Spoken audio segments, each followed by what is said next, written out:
Assalamu alaikum wa rahmatullahi wa barakatuh.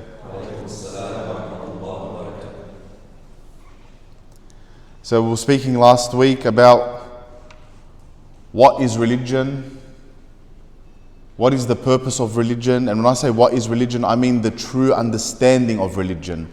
Because we know religion is religion. I'm Muslim, I pray, I fast, I try to do good, I try to follow the Quran. But is that the purpose of religion? What's the philosophical reason behind religion? Why has Allah subhanahu wa ta'ala sent 124,000 prophets?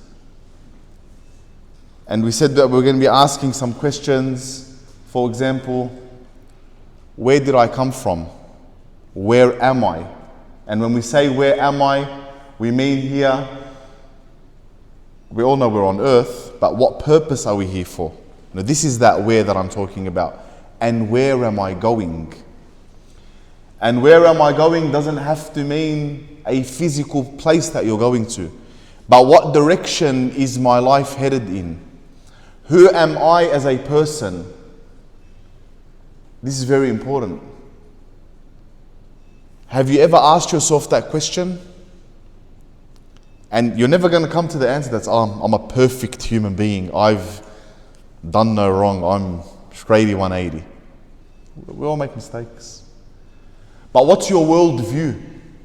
Nothing is more important in this world, and pay attention to this. Nothing in this world is more important than establishing two things: your worldview and your ideology. What's the difference between the two? We'll talk about it. But your worldview is what they call in Arabic al-ru'ya al-kawniyya. Not your view about the world. No, I know there's trees. I know there's an earth, whether it's round or flat, doesn't matter, but there's an earth. That's what we're talking about. Your worldview, how do you view the world? How do you view morals? How do you view values? What is your role in the world? What is the role of the world? And where is it all headed? How many times have you asked yourself that question? We rush to get up and pray. Taqabbalallah, it's very good. And we try to read Quran, and we try to do good, and we give charity like we were just speaking about now. But all of this stems from what? From your worldview.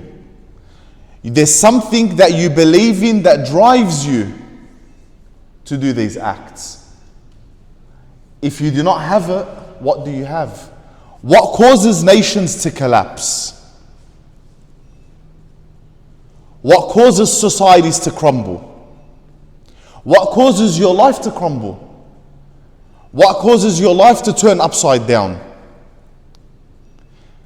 Is it a set of principles that you live by, or a lack of principles that you live by? Is it a worldview that you have, or is it a worldview that you don't have? Is it an ideology that you possess, or is it a lack of ideology? And what am I? What do I do? If you do not ask these questions to yourself and you do not come up with answers, you're going nowhere. That's the truth. And I don't mean you're going nowhere as you've become a bad person. No. The question here is not about who's good or bad. It's about purpose in your life. It's about finding meaning in all of this. It's about finding meaning in suffering. It's about finding your place in the world. So what did we speak about last week? Can anyone tell me? Does anyone remember? The existence of God. We spoke about the existence of God. Tayyib, when we ask where we come from, what's your first answer going to be?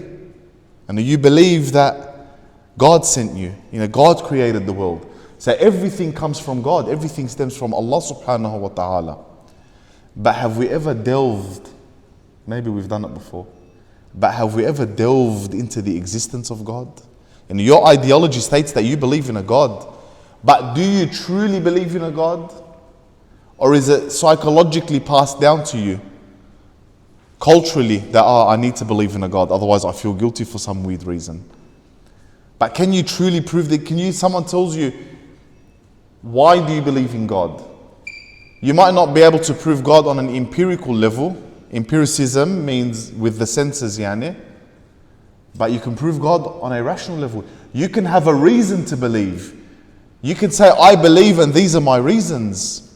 And then we'll evaluate, are they logically sound? It all stems from there. And after we've established the existence of God, what do we do after that? We establish the attributes of God. That this God did not send us here without any purpose. And then we go back to that purpose question.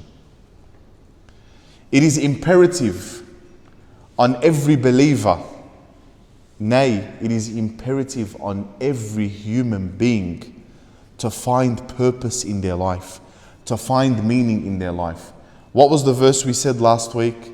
Allah subhanahu wa ta'ala says, indeed the life of this world is nothing but play and amusement and boasting between you. Later, he says, يَعْلَمُ أَنَّمَا الْحَيَاةُ الدُّنْيَا لَعِبٌ وَلَهْوٌ وَزِينَةٌ وَتَفَاخُرٌ بَيْنَكُمْ وَتَكَاثُرٌ فِي الْأَمْوَالِ وَالْأَوْلَادِ كَمَثَلِ غَيْثٍ أَعْجَبَ الْكُفَّارِ نَبَاتَهُ ثم يهيج فتراه مصفرا ثم يكون حطاما وفي الآخرة عذاب شديد ومغفرة من الله ورضوان وما الحياة الدنيا إلا متاع الغرور.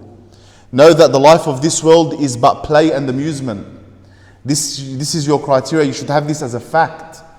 Because as people who believe in God, God's telling you this life is nothing. It is play and amusement. It has a purpose, but it's as if He's saying you turn it into play and amusement. And I gave you a certain direction for your life. I gave you principles, values. I gave you order. And what did you turn life into?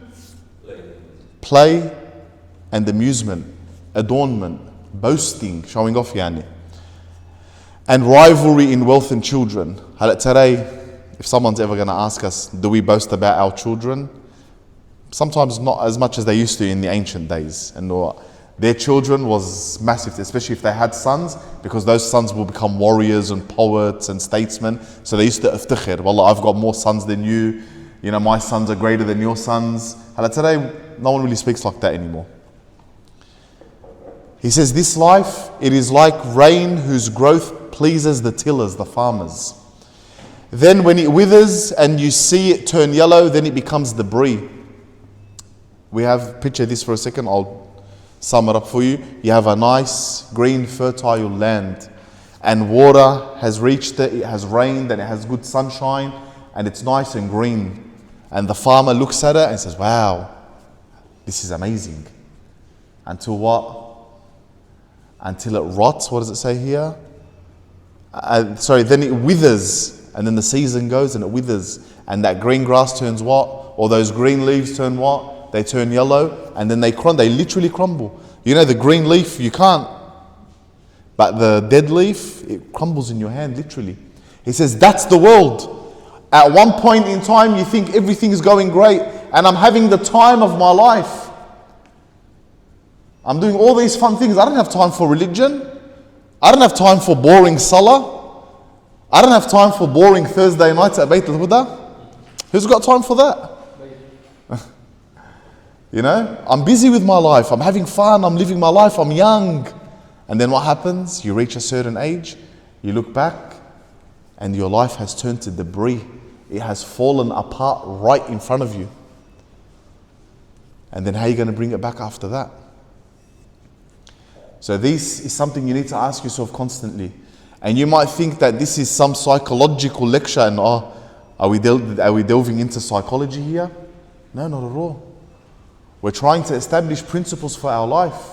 Because how many times have we come and gone, and how much of life have we enjoyed, and yet we still feel so empty on the inside? It's happened to a lot of us, happened to maybe all of us. That after the trip around the world that we went to, and after all those nice things that we bought, and after that brand new car that we bought, what happened then? We went home, we sat down, and we felt a hole in our heart. We still feel empty. And then we go out again and say, no, I know what's going to make me happy.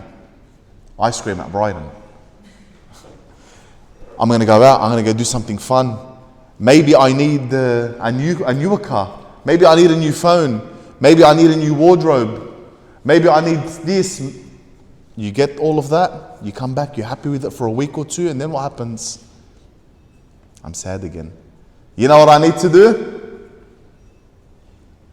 Maybe I need to get married. Maybe I'm missing a partner. Maybe I'm missing a spouse. So maybe that's why I'm feeling empty. And then you meet your spouse, you say, yes, alhamdulillah, I met my nasib. 2 years later, ما في الحمد لله, I met my nasib. ما في إلا الوجع راس, I'm not happy anymore. 2, 3, 4, 5, 6 years of marriage, gone in an instant. Turned to what? Turned to debris. Just exactly like they said, khutaman, fell apart. Why? Why aren't we ever happy? And I gave you the hadith that Imam Ali said, or it's attributed to Imam Ali, so I don't put words in the Imam's mouth, alayhi salam, that the world, the life of this world is like seawater or salt water. The more you drink from it, the thirstier you become. It will never quench you. So we need to establish that for ourselves. And we need to look for something that gives us true purpose. Otherwise, the study of religion becomes useless. Your prayer becomes useless. Your fasting, all of that has no meaning to it. If you don't give value to it, if you don't know what it means, if you don't give value to your life and you don't give purpose to your life. Let's start reading real quick and we'll try to fly through this as Allah rad. So religion does not seek to drag mankind back into ignorance and backwardness. Rather, it is an intellectual revolution that leads the human being towards perfection and progress in all spheres. These spheres are none other than these 4 dimensions. So what did we say here? We said religion does not seek to drag the human mind back into ignorance. But doesn't that happen? Let's be honest with ourselves. So there's theory and then there's practice. Theoretically, religion does not, or should not, the correct religion that is, should not bring your mind into backwardness and ignorance. Theoretically. But practically, doesn't it do exactly that? Just look out in the world. Let's look out in the world and get statistics. The countries where there's lots of religion are countries that are underdeveloped. Mazboot. And we could blame everybody else but ourselves for the problem. Specifically about the Middle East. And can't we all agree that there's an element of backwardness in the Middle East? And that's the home of Islam. Look what they've gone through. And then you come to the country where there's no religion. We don't care about religion. The government's a democracy here. Religion, bilbat. Don't bring religion into government. If no one wants to practice religion, we don't even care. It's not our problem. We want taxes. We want revenue. We want to make sure that you're speeding so we can take a photo of you and send you a fine with 3 demerit points. That's all we care about. But look how great the country is. True? Is it lacking? Are we lacking in anything? Not only do we not have any religion in the country, and there's no religious government, yet we have the utmost safety and the utmost respect.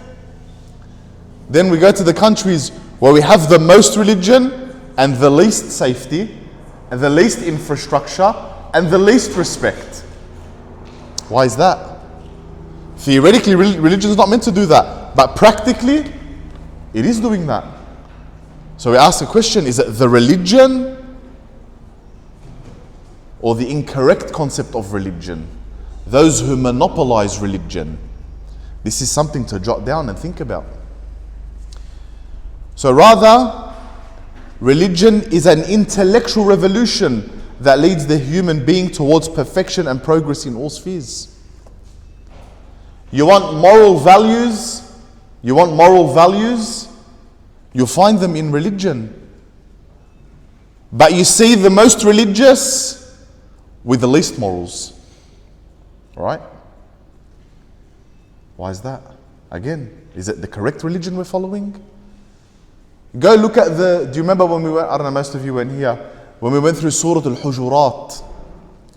It's a whole entire chapter of the Quran on morals and ethics. It speaks about nothing else. The bulk of it is morals and ethics and how to treat one another. There we go, that's there. But what about the world that we live in? Building, cultivating, farming, eating, drinking, producing a society. Has the religion of Islam not produced that for us? In very, very boring detail. Every element of government, you'll find the verses in the Quran and the narrations of the Prophet and the Ahlul Bayt. Yet we don't practice it. We speak it, but we never practice it.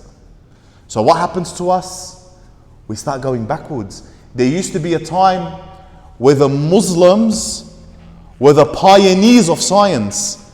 The language of science was Arabic. Today the language of science might be English. But back then the language of science was Arabic. There are still words today in science that are Arabic words. Algebra, just algebra alone in mathematics is one of them. Al-Jabr. Astronomy, the Muslims were the leaders. Philosophy, medicine, government, institutions, the Muslims were the leaders. And you can look this up.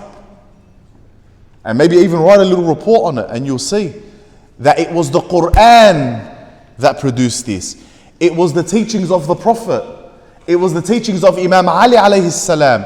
It was the teachings of the Imams of Ahlul Bayt that produced these scientists, these mathematicians. The Quran's always saying, look at the heavens, study the heavens, look at the earth around you, look at the mountains. Before the Arabs didn't do that. What were the Arabs doing? Exactly what that verse was saying. Boasting about their wealth, boasting about their children, and fighting wars with one another over nothing. Remember when we went through the life of the Prophet, we said that there was 2 tribes in Arabia that went to war over a horse race, and the war lasted generations. By the second generation, they didn't know what they're fighting about anymore. They just knew they hated each other. They can't remember why. That's what they were looking at.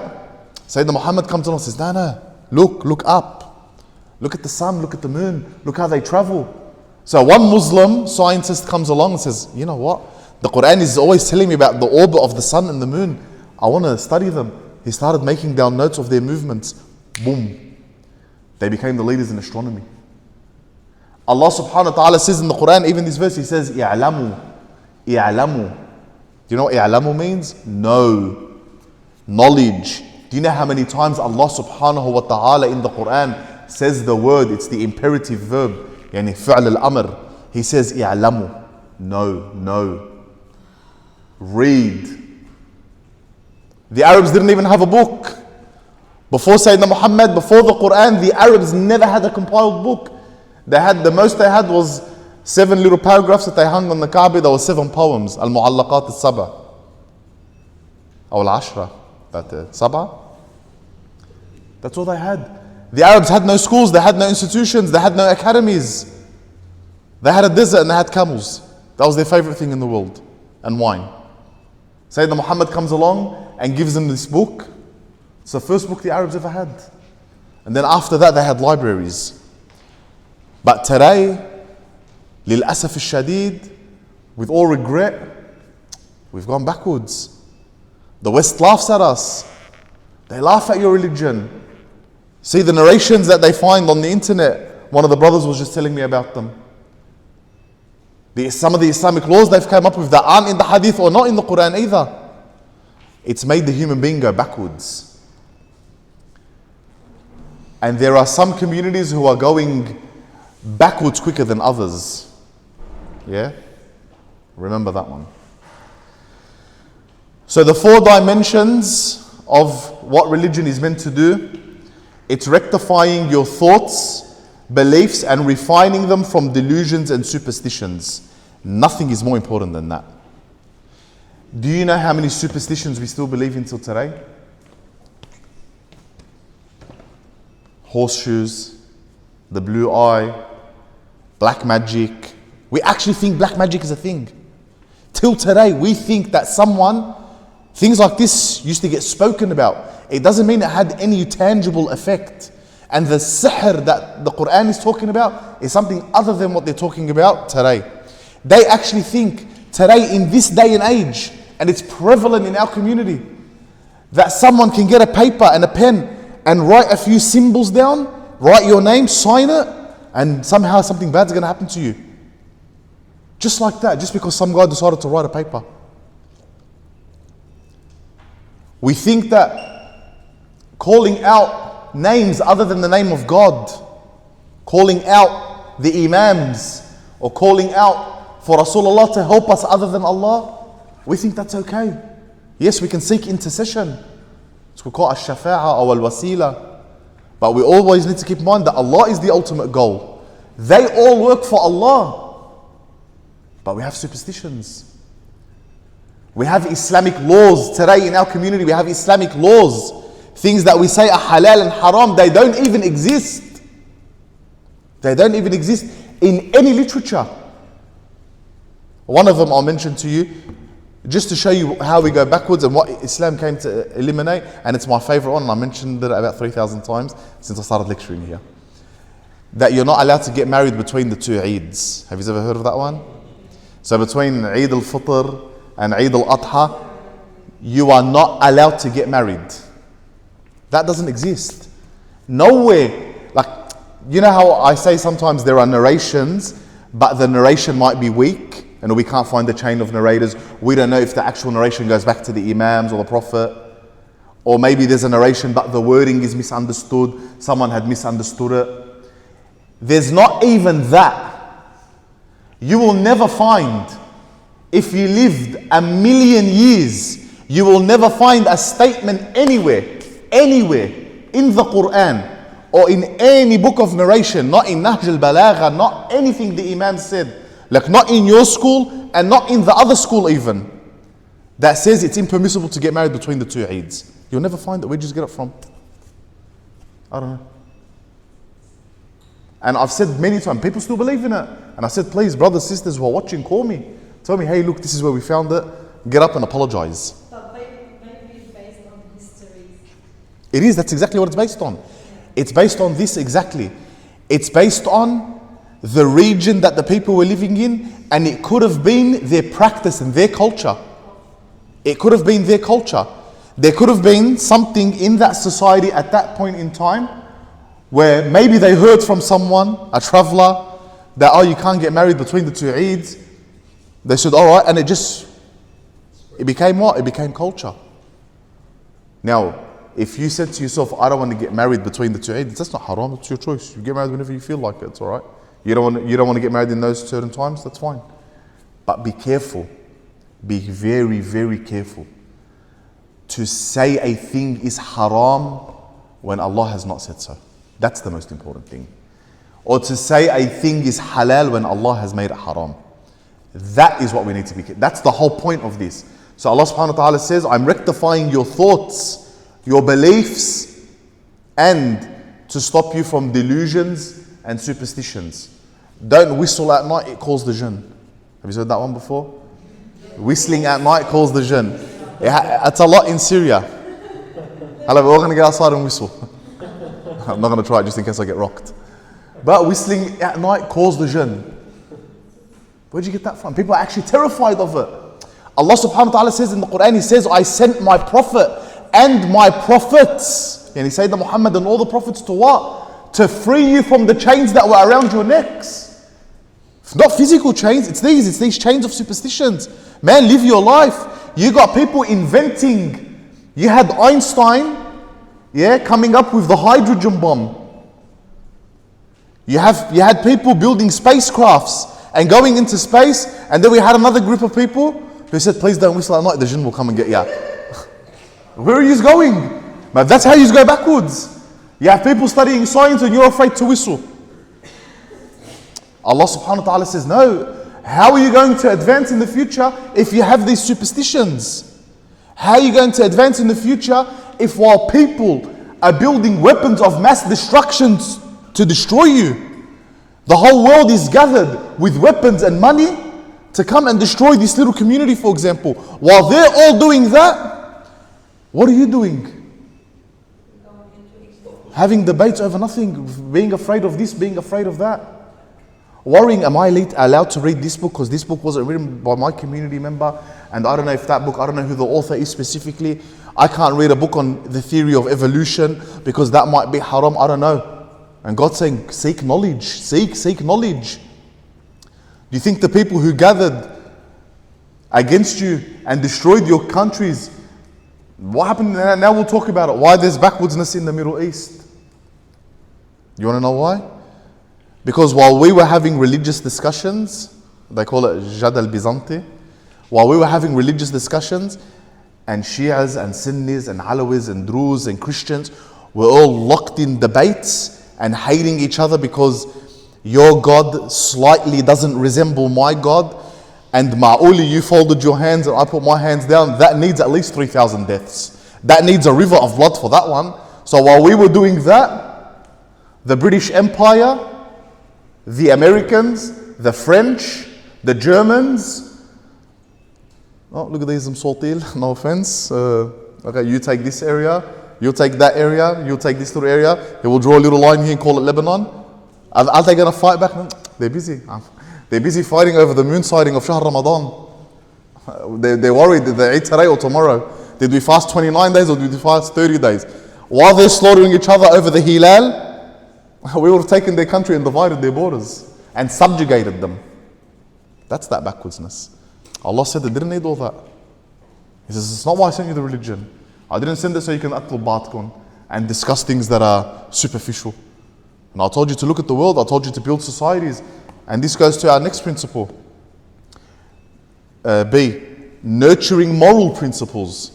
And how to live morally with one another, how to respect one another, how to protect the blood of one another, how to protect the property of one another. That's the point of religion. It's not this mystical, religion is so mysterious and sorry. And that if you read this ayah, you see this a lot on TikTok and that. They show you this ayah here and that ayah there and they count the letters and they say, oh, if you put all of this together, it comes up to this number and that number means, oof. But he's saying this is not what it was for. I didn't send you the Quran for you to sit down, bring out your little pen and play Da Vinci Code. I sent it so you could read it, understand it and implement it. Moral principles. Improving social relations. You'll find this all over the Quran. You'll find all the prophets spoke about this. Are these things that we're doing on the daily? Abolishing racial and national prejudices. Yani racism, being prejudiced, and brings me to my next point. Again, I'll drink later. Which brings me to my next point. I was a little bit dumbfounded when I was reading my group chat the other day. Right? Our group chat. I don't know if anyone saw it. But I'm thinking, there's a certain sect or a certain people being made fun of. Who making fun of you? يا أيها الناس يا أيها الذين آمنوا عليكم أنفسكم لا يضركم من ضل إذا اهتديتم. Oh you who believe, you have only yourselves. Worry about you. It doesn't affect you who goes astray if you are guided. Again, Surah Al-Hujurat says لا يسخر قوما من قوم. Let not one group of people ridicule another group of people. Perhaps they are better than you. Don't boast about your religion until you've actually followed your religion. And even then don't boast. Say Alhamdulillah الذي هدانا لهذا وما كنا لنهتدي لولا أن هدانا الله. Say Alhamdulillah. Don't act all high and mighty straight away. This is it, abolishing racial and national prejudices. Because they're not from us, or they don't have our skin color, or they don't speak our language, or they don't share our customs, so they must be rubbish. We do this and they do that, we must be better than them. We are always, in our deranged thoughts, we always come and put ourselves on the very top of humanity. Right? Don't we do that sometimes? Everyone does it. And when I say us, I mean just as Muslims, as humans in general. When you got a special group of people, or a certain group of people that belong to a certain tribe or a religion, what's the first thing they do? They put themselves above everyone else. And they will always look for a way to make their nationality, their color, their heritage, their culture, their religion always seem the best. but without actually establishing that fact. You know, we are the chosen people of God. That group of people will come out and say, we are number one. Everyone else, ya hasra, haram, bijani albi alayhim. Aywa. And we've reserved heaven for ourselves. We've reserved heaven for ourselves. And everyone's going to hell. I said, no, we've made a pact with God. And God called me up and said, hey, everyone's going to hell except you. And everyone who follows you. And everyone who that does what you do. And everyone who grew up in your region. And that's it. It's your heaven's ours. We own it. We need to be careful here. Allah subhanahu wa ta'ala says, no. He says, Inna akramakum inda Allahi atqakum. He says, indeed the most honored of you. The most honored of you in the sight of Allah is the most pious. The one who fears God the most. He says that is the most honored in the sight of God. Imagine, we have a non-Muslim. Someone who doesn't even understand the existence of God. Doesn't really understand it. Doesn't go out fighting against it. Doesn't know the truth and deny it. But generally doesn't know. And this person comes along and starts doing all manner of good. Helping poor people, helping the needy, helping the orphans, building, even a country like this, building a good government, protecting the rights of the people. You could be the whitest person in Australia, the whitest, and your family line goes back 300 years. And you could have, your great grandpappy was probably the first convict that came to Australia 300 years ago. And that's how long your ancestors have been in the country for. And then you get some migrant who just got their visa a month ago. They'll both go to a government institution to reap government benefits, and they'll both get treated the same. No one will ever ask, how long have your ancestors been in the country? How long? Sorry, because if your ancestors have been for more than 300 years, you get special benefits. And if not, unless you're dealing with the Aboriginals, because they're the nation holders, or they get special privileges. But everyone else, if you're a citizen, you're a citizen. It doesn't matter if you've been in the country for a year or you've been in the country for 500 years. This is it here, abolishing racial and national prejudices. Do you think we have that overseas? Wallah, you go to certain areas, they treat you differently. I was in Lebanon. They look at you sometimes differently if you belong to a certain political party.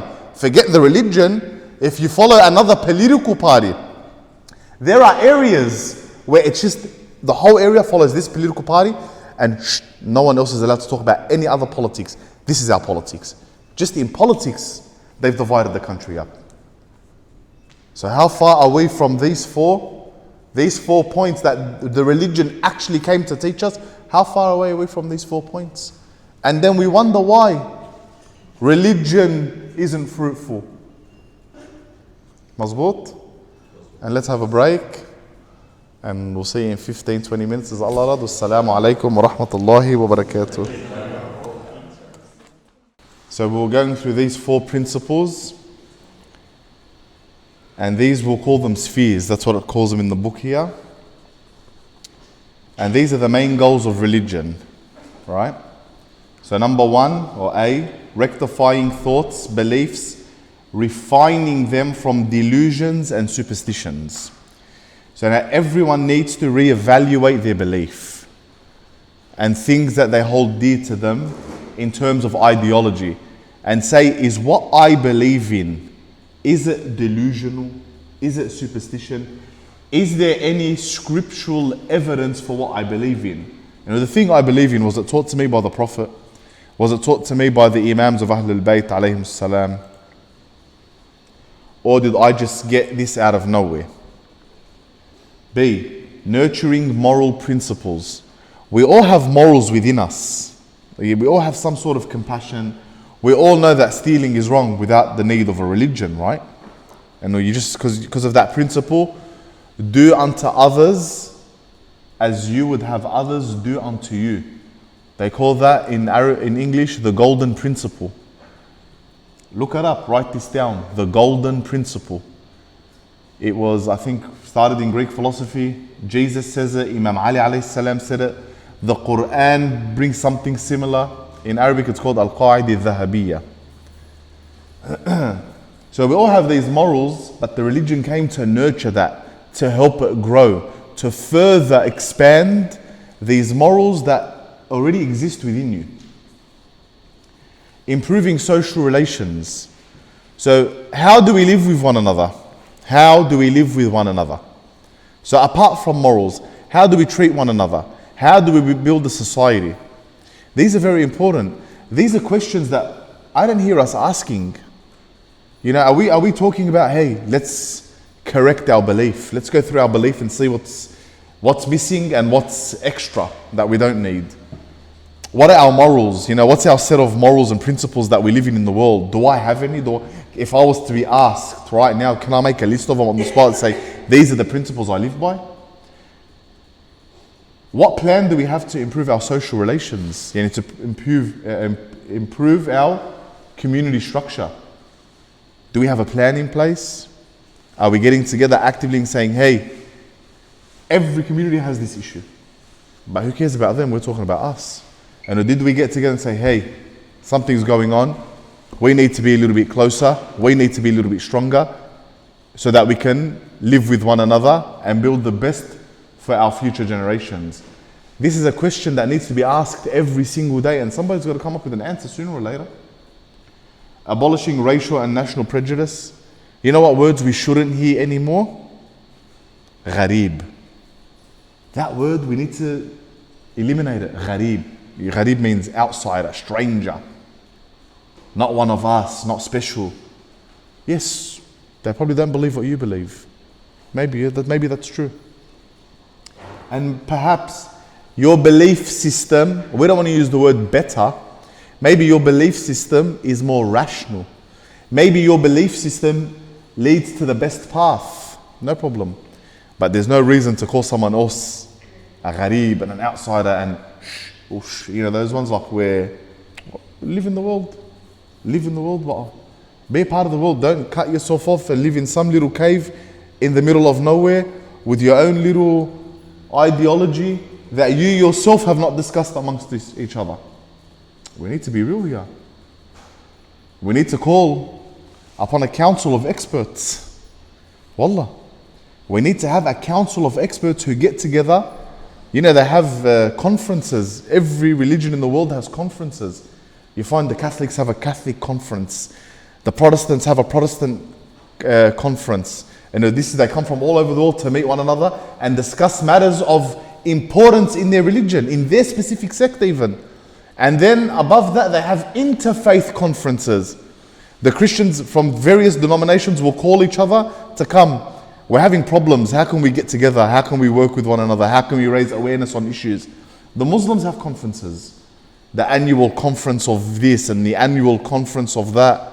The Sunnis have some, the Shias have some. Then they get together and they have interfaith conferences. Some people even have conferences where it's atheists and religious people, and they get together and they share ideas and they have discussions. But we need to have conferences. We need to have a group of experts that get together, have public debates if you want. Keep it friendly. You know, there's a whole community that believe in various different things. They argue with one another. What's halal? What's haram? We don't know. Call the sheikh. This sheikh said haram, but that sheikh said it's halal. Now I'm confused and I hate religion. That's what happens, wallah. Everyone says something different. You always have that person in society who it gets too much for them. Everyone's got a theory. Everyone's got an idea. Every sheikh says something different. Khalas ya ammi, I'm done with it all. Every time I ask one question, I get 10 different answers from 10 different people. How many times have you heard that before? And we have lots of them, shaykh. Have a conference. Get together. Have a council of experts where before your community disagrees, you find a way to agree. And go out and make a public statement. Make a public statement. Say to them, look, it's okay that some of us scholars disagree sometimes. It's probably because it's an issue that doesn't have much evidence. And I found this to be the best evidence and they found that to be the best evidence. And you just follow who you trust. You might look and say, oh, okay, that's not so confusing anymore. And these guys, they disagree, but they respect one another. It makes it bearable on us. And this here, improving social relations. We really need to start doing that. Abolishing racial and national prejudices. Again, that whole thing about the other religions and that. Now, man attains these four aims, yani these four scopes here, under the canopy, yani under the roof of faith in Allah subhanahu wa ta'ala. A faith that is inseparable from a sense of responsibility.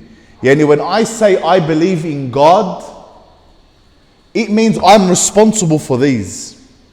And God has made me responsible. And I have faith in them because Allah subhanahu wa ta'ala has taught them to me. I do not say I have faith in God and abolish all responsibilities. And say, look, I have faith in God, but I'm just going to sit at home and do nothing. We read the narration from Imam Sadiq. He says, an hour of contemplation is better than years of worship. 1 hour of contemplating. But imagine you're contemplating for the betterment of your society. Imagine you're contemplating for the betterment of your community. Imagine this. Imagine you have a man or a woman who is at home all the time praying, reading Quran. They say, I don't leave my house. I don't get involved with the people. What do?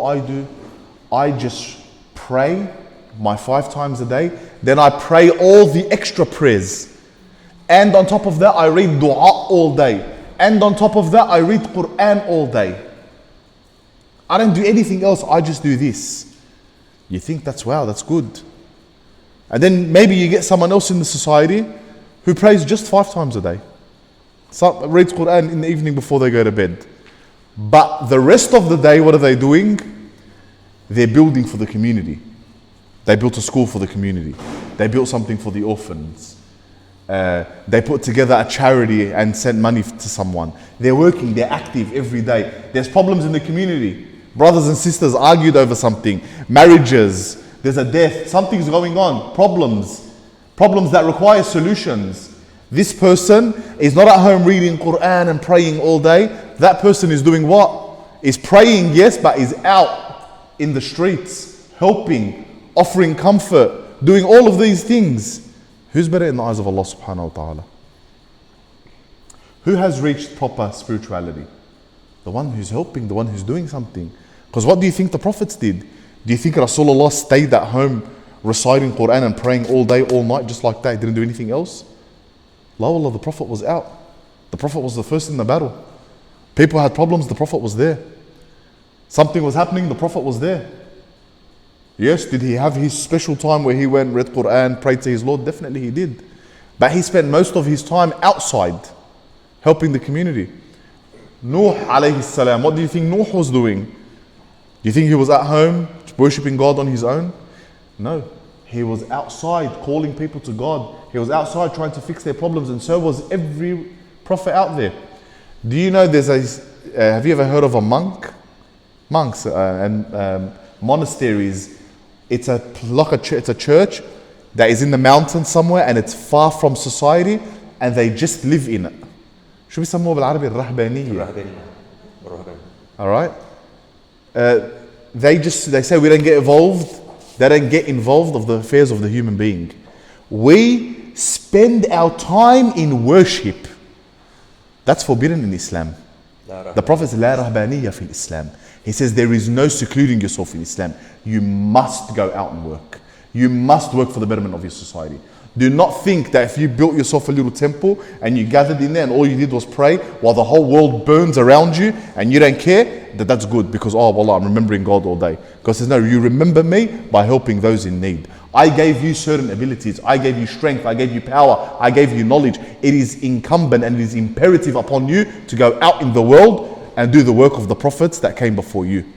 You take my book and you take it with strength and you teach it to the people. It's not beneficial for you to sit there and recite it at home by yourself. You recite it, you understand it, and then you teach it.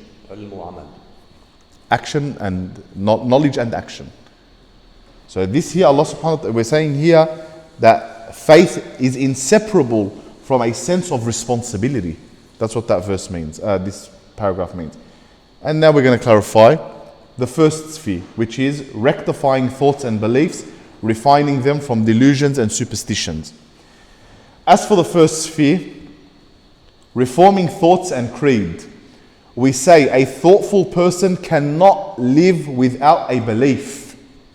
Even those who adopt atheism as their method and loudly proclaim irreligion, and they're not religious, cannot live without some creed through which they explain the universe and life.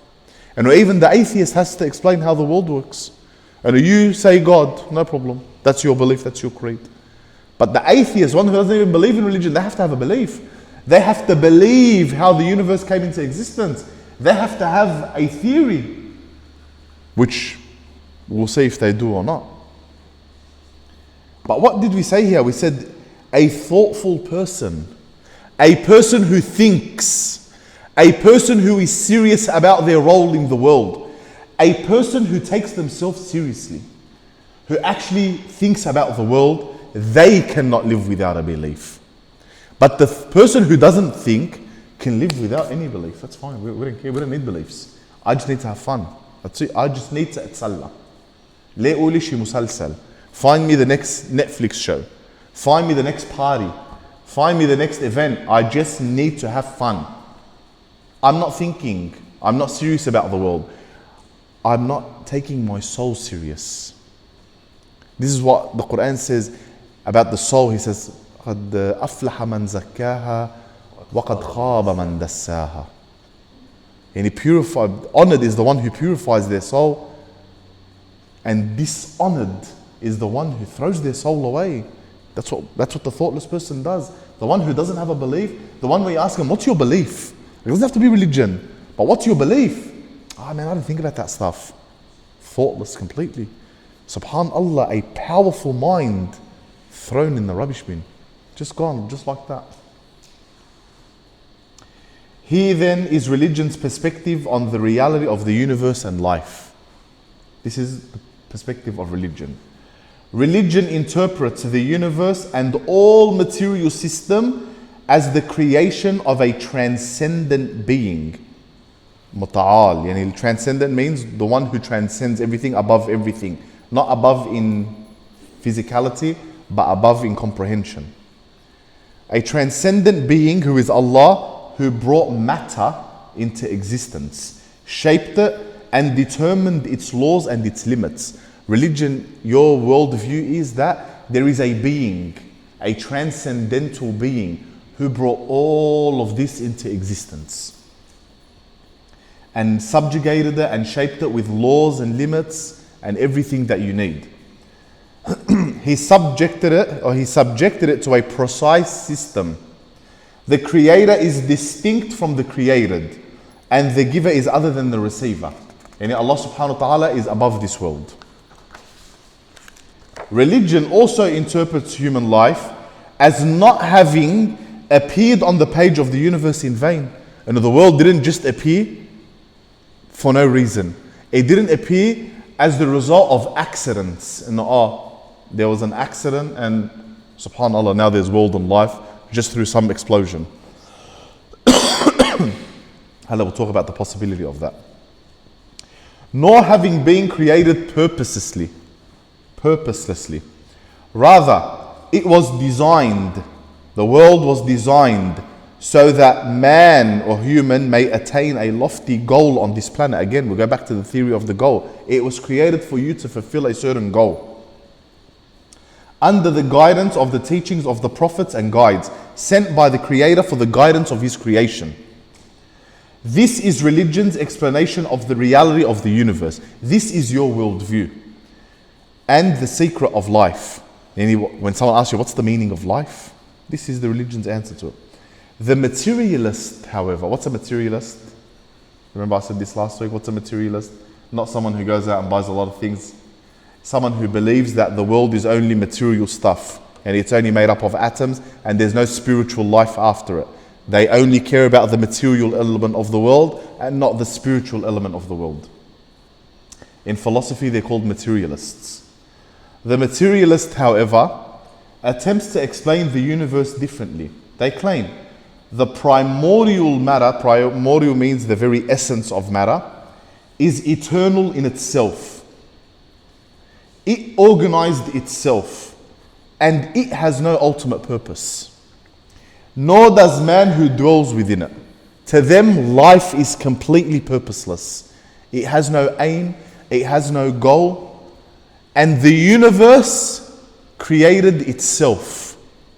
Can anyone tell me what the problem with that is? There's a problem here. Think about it, and someone's got to answer it at the end. Is it correct to say that the universe created itself? If it's not correct, soon we'll see why. Inshallah, you will tell me.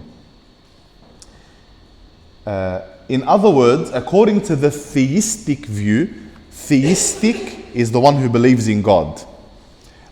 According to the theistic view, the universe has both a beginning and an end. And its origin is from Allah the Exalted, and its conclusion, known as the resurrection on the Day of Judgment, is to Allah the Most High. But according to the materialistic view, the universe lacks both beginning and end. It has no beginning and it has no end. It just always had existed, apparently. That is, they cannot delineate its origin. They cannot ascertain its origin. They can't find its origin. How it came to be and how it was formed. Whenever you ask, they answer, I don't know. Nor can they explain its end or its ultimate purpose. And if you ask, they will reply with what? I don't know. I know there's no God. I know religion's false, but I have no other alternative. But how did the world come into being? It simply is. How? It created itself. Do you have purpose? No purpose. When you live that lifestyle, we'll see what happens.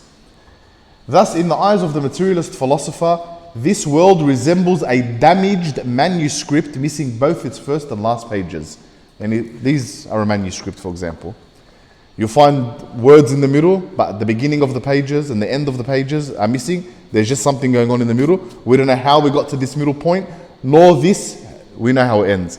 It's like a TV series with 8 series, and you've come through season 5, episode 10, and you start from there. What are you going to get? There's no beginning, and there's no other episodes after that. You watch one episode out of 300 episodes, you don't know where you're coming and where you're going. Life, that doesn't make any more sense to you. And that's life. To them, there's no beginning, there's no end, there's no structure, there's no nothing. So they have no purpose in their life. Whereas you have that. Man can discern neither its beginning nor its end.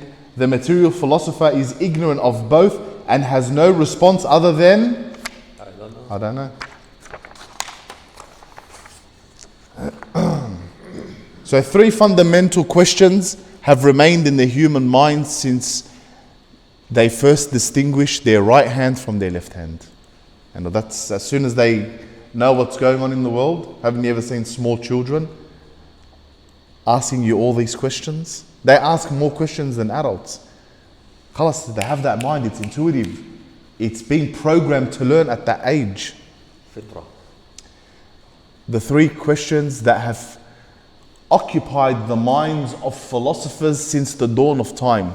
There might have been a caveman having this discussion with a dinosaur, for all we know. Where did we come from? Where are we going? And why were we created? Isn't this something that we should be thinking about on a daily? You should be thinking that while you're praying. You should be thinking that while you're fasting. You should be thinking that while you're giving charity. You should be thinking that when you're depressed. Am I truly depressed? Or is it I just don't feel like I have a purpose? Am I truly depressed? Or life just didn't go my way, so I'm having a nervous breakdown about it? Am I truly depressed? Or I just don't know who I am? I'm having an existential crisis. Ask yourself these 3 questions and see if it can pull you out of that hole. The theistic philosopher answers these 3 questions with firm responses, which become clear throughout the discourse. The discourse, and it will become clear throughout these pages that we'll read in the future. The beginning is from Allah, the ultimate end is Allah. Indeed, we belong to Allah, and indeed to Him we shall return. Inna lillah wa inna ilayhi raji'un. And the ultimate purpose is to embody moral values and ideals, and to be adorned with His names and attributes. What we say in Arabic, تَخَلَّقُوا بِأَخْلَاقِ اللَّهِ. Adorn yourself, put upon you the cloak of the attributes of Allah subhanahu wa ta'ala. And adorn yourself with the most perfect morals. The materialist, however, falters in answering these questions and fails to provide anything convincing. One good book you should read is called The God Delusion. Please write this down and read it. But read it and report back. Don't read it and then stop believing in God. It's called The God Delusion by Richard Dawkins. Richard Dawkins is the most celebrated atheist today. The number one hater of religion. He wrote a book saying the theory of God is delusional. And in his book he rambles on in his book so bad that he comes up with a flying spaghetti monster. Wahayat Allah, he actually says this in his book. And he goes, believing in God is the same as believing in a flying spaghetti monster. I had no idea what he was talking about then. It's a registered religion as well. And he kept talking about this flying spaghetti monster. Wahayat Allah, he didn't know where he was going with it. And in the end, I was like, what's he talking about? This is what I'm saying, read it and you'll see the incoherency of the argument. By the end, I was perplexed. I was like, sure, flying spaghetti monster, what's this guy talking about? And I read, I'm like, I know it's a metaphor, but what's he really talking about? And I needed to talk to someone about it.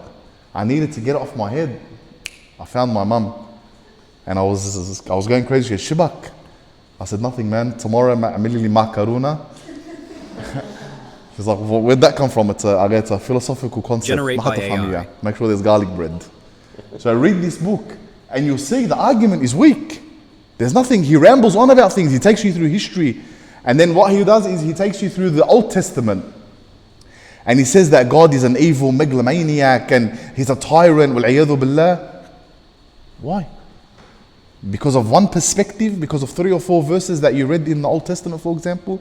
But did you bring a correct reading of the entirety of religion to come up with that conclusion? I recommend you read it and see the kind of arguments they're putting forward. And in the end, he'll tell you, I don't know. He'll tell you, I can't disprove God. I can't prove God, I can't disprove God. I can't say this about the universe and I can't say that about the universe. I can't do this and I can't do that. And in the end, it's like, well, why'd you write the book then? There's a lot of can'ts. There's nothing you can do. Read it and tell me what you think of it. No one leave religion over it. If you're stuck on something, make sure you ask me. Eat spaghetti after. Eat spaghetti after it. That's what you're going to feel like. So by comparing the theistic thought and the materialist approach in addressing these 3 questions, one realizes that intellectual fulfillment is only attained under religion. For it opens vast horizons before human reason and reflection, whereas materialism fills the mind with ignorance and ambiguity, even leading to superstition. How could matter possibly give itself order? Can the cause and the effect, the agent and the acted upon, the creator and the created ever be one and the same? This then concerns the role of religion and reforming thought and creed. These things we have to talk about. But next session, we need to talk about matter giving itself order.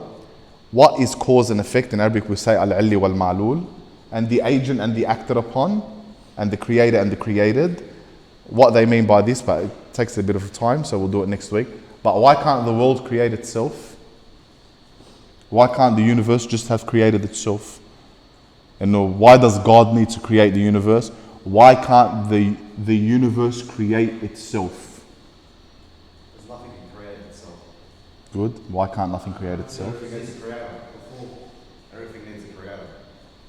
Almost there. Everything needs a creator. But why can't a thing create itself? Because if it created itself, it would have to exist before. Exactly. Because it's a contradiction. So when we say the universe created itself, the atheist will always ask you this. That's a fallacious question. And it's wrong. The question is incorrect. Because what do you mean by the universe? What's the universe for you to say the universe created itself? But if you scale down the question, it's the same as saying that the human being created themselves. Can you create yourself? No. Why? Because you'd have to exist and not exist at the same time for you to create yourself. So for you to, haven't you heard Shakespeare, to be or not to be? That is the question. So you'd need to create, you'd need to exist and not exist at the same time. And what do we call that? We call that a contradiction. اجتماع ضدين. Right? So the thing and its opposite exist at the same time. Nothing and its opposite that repels it can exist at the exact same time. You cannot exist and not exist at the exact same time. This wall cannot be 100% white and 100% black at the same time. It can be 50-50, 20-30, 70, I'll wreck that whole mathematics right there, huh? Alright, but can it be one whole thing and be its opposite at the same time? No. Impossible. So you cannot exist, alright, and exist at the exact same time. So the universe, for it to create itself, goes against every scientific principle. Because what's scientific principle based on? Logic. It's based on the theory of observation. But how can the universe exist and not exist in order to create itself in the first place? Remember that one? We'll speak about it more in the future. And maybe do some more research on it. Does anyone else have any question before we finish? Yeah, what came first? The chicken or the egg? Or is it the roost or the egg? No, it's, I don't know, you have to study evolutionary biology. Even with this, right? Even if we were to agree with the theory of evolution, we came to the conclusion in religion that God created Adam and Eve. And then question mark, if there was only Adam and Eve, where did all their children come from? Like, let's say Adam had a son and a daughter, and then another son and another daughter. Let's say he had 10 sons and 10 daughters, but they're all the sons and daughters of Adam. How did they have kids? Right? No, nothing mishikli. We understand that. Is this a fairy tale? Is someone running amok on us here? No. Did brother and sister marry one another? That's one of the biggest problems with religion. So Bukra, write that one. We're not going to answer it this week. Maybe we'll talk about it. بس انه هلا آدم وحواء جابوا اولاد. طب اولادهم كيف جابوا اولاد؟ هل اتجوزوا ببعضهم؟ وارد. There is a theory that they did get married to one another. Brother and sister married one another and they had children.